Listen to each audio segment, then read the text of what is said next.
আসসালামু আলাইকুম। প্রিয় দর্শক, আশা করি আল্লাহ তাআলার মেহেরবানিতে সকলেই ভালো আছেন, সুস্থ আছেন। আজকে আমি আপনার সামনে একটি গুরুত্বপূর্ণ বিষয় নিয়ে আলোচনা করব। আমরা বিভিন্ন পত্রপত্রিকায় দেখতে পাই বউয়ের উপর নির্যাতন। ইসলাম কি এটা সমর্থন করে? ইসলাম কি বলে? আল্লাহ তাআলা কোরআনে পাকে কি বলেছেন? বউয়ের সাথে কেমন ব্যবহার হওয়া উচিত? স্বামী স্ত্রীর সম্পর্ক কেমন হওয়া উচিত?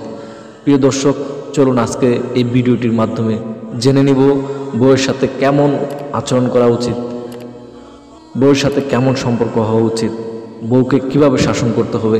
আজকে এই ভিডিওটির মাধ্যমে জেনে নেব। চলুন যাওয়া যাক মূল ভিডিওতে। বউয়ের সাথে কেমন সম্পর্ক হওয়া উচিত আল্লাহ পাক স্পষ্টভাবে কোরআনে বলে দিয়েছেন। ইসলামের স্বামী স্ত্রীর সম্পর্ক পারস্পরিক ভালোবাসা, সম্মান এবং সহানুভূতির উপর ভিত্তি করে তৈরি হয়। কোরআন ও হাদিসে স্বামী স্ত্রীর প্রতি দায়িত্ব অধিকার স্পষ্টভাবে বর্ণনা করা হয়েছে। তবে ভূ পিটানো বা গৃহ নির্যাতন বিষয়ে ইসলামে কোনো স্থান নেই। আসুন আমরা জেনে নিই কোরআন ও হাদিসের আলোকে। কোরআনে পাকে আল্লাহ পাক সূরা নিসা আয়াত নাম্বার 34-এ বলা হয়েছে, পুরুষগণ নারীদের অভিভাবক, কারণ আল্লাহ তাদের একে অপরের অন্যকে শ্রেষ্ঠত্ব দিয়েছেন এবং তারা ধন সম্পদ থেকে ব্যয় করে। সৎ নারীরা আনুগত্য হয় এবং আল্লাহ তাআলা যা রক্ষা করতে বলেছেন গোপনে তার হেফাজত করে। যেসব নারী অবাধ্যতার আশঙ্কা কর, তাদের উপদেশ দাও, তাদের শয্যা ত্যাগ করো এবং তাদের হালকা আঘাত করো। কিন্তু যদি তারা তোমাদের আনুগত্য করে তবে তাদের বিরুদ্ধে আর কিছু করো না। নিশ্চয় আল্লাহ সর্বোচ্চ মহান। সূরা নিসা 34 নম্বর আয়াতে আল্লাহ পাক নারীদের সাথে কেমন ব্যবহার হবে স্পষ্টভাবে বলে দিয়েছেন। এই আয়াতের প্রেক্ষাপটে হালকা আঘাত করার অনুমতি দেওয়া হয়েছে, তবে এটি কঠোর, নির্দিষ্ট এবং শর্ত সাপেক্ষ। অধিকাংশ আলেম ও পণ্ডিতগণ এই বিষয়ে একমত যে এটি শেষ পর্যায়ে একটি পদক্ষেপ এবং পারিভাষিক সমস্যা সমাধানের আগে যেসব ধরনের সমঝোতা এবং সংলাপের সুযোগ শেষ হলে তা প্রয়োগ করা যেতে পারে। এটি প্রতীকী হওয়া উচিত, কোনোভাবে আঘাত বা কষ্ট দেওয়ার উদ্দেশ্য নয়। এটি এমনভাবে করা যাবে না যাতে শরীয়তের কোনো ক্ষতি বা আঘাত লাগে। হাদিসের আলোকে রাসূল সাল্লাল্লাহু আলাইহি ওয়াসাল্লাম নারীদের সঙ্গে উত্তম ব্যবহারের কথা বলেছেন।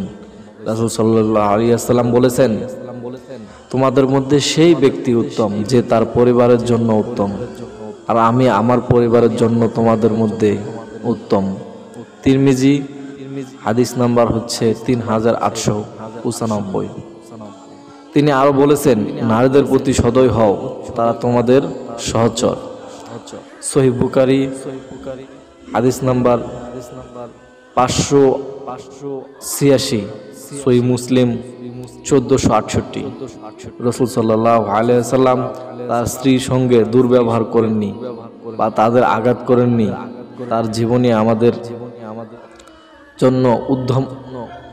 রাসূল সাল্লাল্লাহু আলাইহি ওয়াসাল্লামের জীবনী আমাদের জন্য উত্তম আদর্শ। ইসলামের দৃষ্টিতে যে কোনো ধরনের সহিংসতা, বিশেষত নারীদের উপর নির্যাতন কঠোরভাবে নিরুৎসাহিত করা হয়েছে। ভূ পেটানো ইসলামের মূল শিক্ষার সঙ্গে সংঘর্ষিক। ইসলামের স্বামী স্ত্রীর সম্পর্ক ভালোবাসা, দয়া, সহানুভূতির ভিত্তিতে গড়ে উঠবে।